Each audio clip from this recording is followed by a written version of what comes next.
పెళ్ళైనా పండగైనా వేడుక ఏదైనా పట్టుచీరల ప్రత్యేక వేదిక వారాహి సిల్క్స్. మంది డబ్బులు చాలా గ్లామరస్గా కనిపిస్తుంది ఫిల్మ్ ఇండస్ట్రీ. దానికి నేను ఒక చిరంజీవి గారు లాంటి అన్నయ్య ఉండి నేను సక్సెస్ఫుల్ అయిన యాక్టర్గా ఉండి ఖుషి తర్వాత వరుసగా విజయాల తర్వాత కూడా ఒక జానీ అనే సినిమాని నేను డైరెక్ట్ చేసేది ఆడకపోయిన వెంటనే ఒక 5 రోజులు 10 రోజులు నెల రోజుల తర్వాత ఫస్ట్ షో పడింది, ఇది బాగలేదు అనగానే వెంటనే మొత్తం ఫైనాన్షియర్స్ డిస్ట్రిబ్యూటర్స్ అందరూ నా ఇంటి మీదకి వచ్చేసారు. మాకు డబ్బులు రావట్లేదు, ఇప్పుడు ఏం చేస్తామని. నా క్వశ్చన్ ఏముందంటే, మీకు డబ్బులు ఇచ్చినప్పుడు నాకు ఎప్పుడు ఎక్స్ట్రా ఇవ్వలేదు కదా, ఇప్పుడు డబ్బులు పోయినప్పుడు అది ఉండదు అక్కడ. సో నేను కంప్లైంట్ చేయట్లేదు. అంటే నాకు ఏమనిపించిందంటే, ఫస్ట్ టైము నాకు చాలా ఒక కాలం చెప్తున్న అన్ని బంధాలు ఆర్థిక బంధాలు నాకు అది గుర్తొచ్చింది. నేను ఆ రోజు మొత్తం నా రెమ్యునరేషన్ తీసుకోలేదు, ఇచ్చేసాను. నాకేమనిపించిందంటే ఒంటరితనం అనిపించాను. అంటే ఇప్పుడు ఎలా ఉంది అంటే, గత ప్రభుత్వం చేసిన ఒక దుర్మార్గాలన్నీ నేను చేసేసి అందరూ నిందిస్తుంటే నేను ఎంత బాధపడాలో, సినిమా ఫ్లాప్ అయితే నన్ను బాధపడమని అందరూ అలా చెప్తా ఉన్నాను. నా ఉద్దేశం ఏంటంటే, సినిమా చేసాం, బాగలేదు, ఆడలేదు అంతే. కానీ దానికి ఏంటి ఏదో ఒక కొంపలంతా మునిగిపోయినట్టు ఇలా మొక్కలు పెట్టుకున్నారండి. అందరూ డీలా అయిపోయి ఓకే నష్టపోతే ఎంత నష్టపోయింది చూద్దామని చెప్పి ఫైనల్ నేను ఏం చేయగలిగింది, బాబు నాకు ఇచ్చిన రెమ్యునరేషన్ ఇది, నాకు రూపాయి అవుతూ తీసుకోండి అని చెప్పి నేను ఇంకో 15 లక్షల అప్పు నేను తీసుకున్నాను. దాని తర్వాత ఇంకో వాళ్ళ దగ్గర ఆ అనుభవం నన్ను చాలా బలమైన వ్యక్తం చేసింది. ఆ ఒక్క జానీ ఫెయిల్యూర్ నాకు ఎంత హెల్ప్ చేసిందంటే, పాలిటిక్స్లో హెల్ప్ చేసింది. నేను 2019లో ఓడిపోతే మళ్ళీ నాకు అదే గుర్తొచ్చింది. నేను ఎలా సర్వైవ్ అయ్యానప్పుడు failure is a part and parcel of growth. అది నాకు బాగా బలం ఇచ్చి, నిన్న ఒక నిర్మాత ఆ రోజు అన్ని ఇబ్బందులు లేవు, కానీ రత్నం గారు లాంటి వ్యక్తి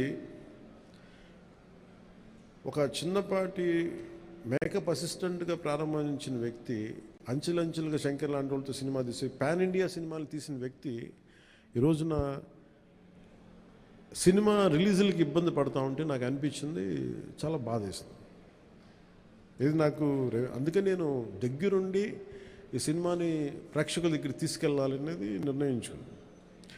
సో నాకు అందుకు అనిపించింది అన్నమాట. అందుకని నా జానీ అనేది ఎందుకు వచ్చిందంటే, ఇంత ఫీబుల్గా ఉంటారు. అంటే మనీ దగ్గరికి వచ్చేటప్పటికి అందరూ నువ్వు చస్తావో పెడతావో తెలియదు, కానీ మాకు ఇలా కట్టాలి ఒకసారి ఇర్లాజికల్గా ఉంటుంది. సో అలాంటి సమయంలో నాకు ఆయన అండగా నిలబడాలి. అందుకని that's reason why I quote. అందుకని క్లైమాక్స్ ప్రత్యేకించి నేను ఎందుకు చెప్పానంటే, అప్పుడు నేను కొన్నిసార్లు నేను బుల్డోస్ చేసుకుని వెళ్ళాల్సింది, కొన్నిసార్లు రైట్ నిర్ణయం మన మనసుకు తెలుస్తుంది యాజ్ అ ఫిల్మ్ మేకర్గా. కొన్నిసార్లు పక్కన వాళ్ళు మాటలు నేను అసలు ఎప్పుడు పక్కన వాళ్ళ మాటలు విన్నాను. కానీ ఈ ఫిల్మ్కి వచ్చేటప్పటికి ఈసారి ప్రత్యేకించి ఎట్టి పరిస్థితుల్లో నేను పాలిటిక్స్లో ఉన్నాను, సినిమాలు బాగా చేయడేమో అన్న సందేహం ఎక్కువ మందికి ఉంటుందని చెప్పి ప్రత్యేకించి శ్రద్ధ పెట్టి చేశాను. సో క్లైమాక్స్ కూడా ఎందుకు చేశానంటే, నేను చాలా సంవత్సరాలు అయిపోయింది యాక్షన్ కొరియోగ్రఫీ చేసి. రియల్ లైఫ్లో వీళ్ళతో గొడవలు పడుతున్నాను, సినిమాల్లోనూ యాక్షన్ కొరియోగ్రఫీ చేశాను. సో ప్రత్యేకించి ఆ particular episode it's close to my heart.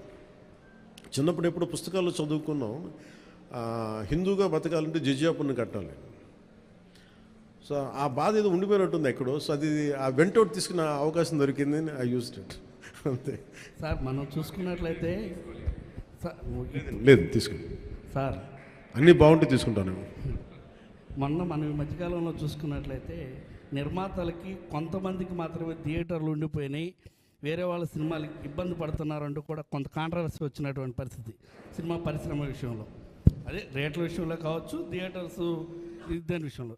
మీకు కూడా అలాంటిది అంటే థియేటర్స్ సరిగ్గా లభించకపోవడం, కొంత నిర్మాతలు ఏమన్నా ఇబ్బంది పెట్టే అవకాశం ఉంటుందా గతంలో లాగా? అది ఎప్పుడు అలా పెడతారని నేను ఎప్పుడు అనుకోను. ఎందుకంటే థియేటర్స్కి ఫీడింగ్ కావాలి, బేసిక్ సైన్స్, అది ఎవరు అలా చేస్తారు నేను అనుకోను. కానీ ఒకసారి కొన్ని అనుకోని పరిస్థితులు వస్తూ ఉంటాయి, అది పెద్ద మనసు వదిలేయటం అంతా. సార్ ఇప్పుడు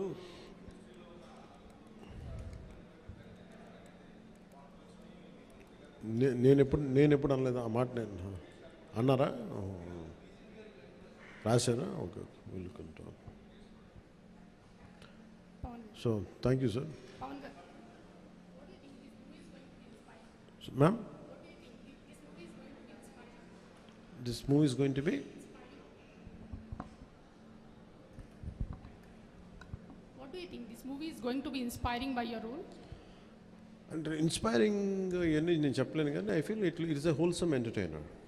Once you get into screen, it will entertain you, it will hold on to you, and it will, when by the time you come out of theater, you'll feel good about the film.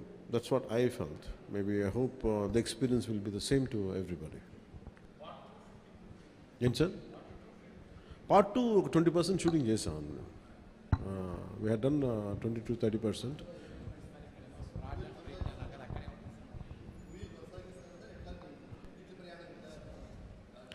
వచ్చే డబ్బుల్ని బట్టి, నాకు దొరికే టైంని బట్టి, కుదిరితే భగవంతుడి ఆశీస్సులు అన్ని కుదిరి. సార్ ఏంటి సార్? చిత్ర పరిశ్రమ ఎక్కడున్నా అది ఉన్నది.